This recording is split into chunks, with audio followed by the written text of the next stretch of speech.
at nag-feature din po ako sa TMGS year 2022.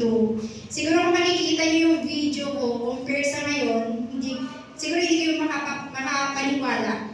Pero maano ko lang na malaking tulong yung we-provide sa akin ng product dahil sa pagpapalakas ng immune system ko. Dahil yung sakit ko, isa yun sa, kumbaga, humihina yung immune system ko.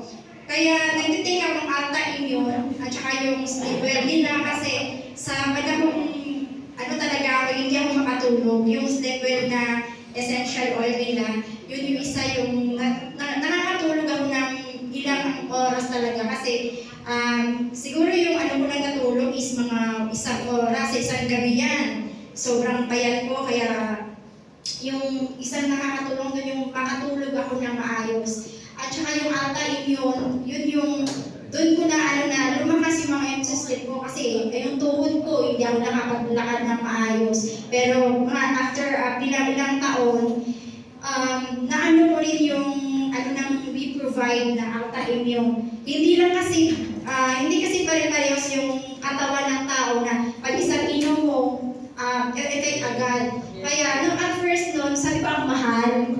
Siyempre, wala naman akong financial talaga na kasi dati akong OFW. Tapos, yung nagkasakit ako, wala na rin masyado akong income. So, umaasa lang ako sa nagbibigay ng sponsor sa akin, tumutulong. Hanggang sa na-feature ako sa KMGS at nakilala ko si Coach Adeline. Siya yung unang nagpa-try sa akin na in-offer niya sa akin na nagpakilala ng we-provide. Hanggang sa iniimbitahan ako sa Zoom. Kumbaga, unti-unti kong naunawaan kung ano yung ng we-provide. Pero syempre that time, nasa ako, wala akong concentration kasi puro pain yung nararamdaman ko. Syempre, hindi ako makafocus kung anong nililecture, gano'n.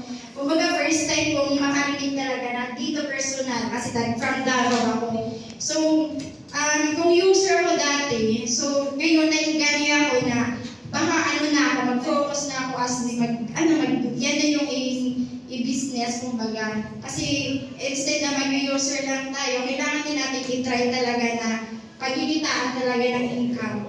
At saka, yun yung isa sa malaking tulong sa akin talaga yung we provide na products. Hindi lang dahil sa mga testimony na hindi natin alam kung scripted lang ba yun, pero ako totoo talaga. Yes. Nandito ako.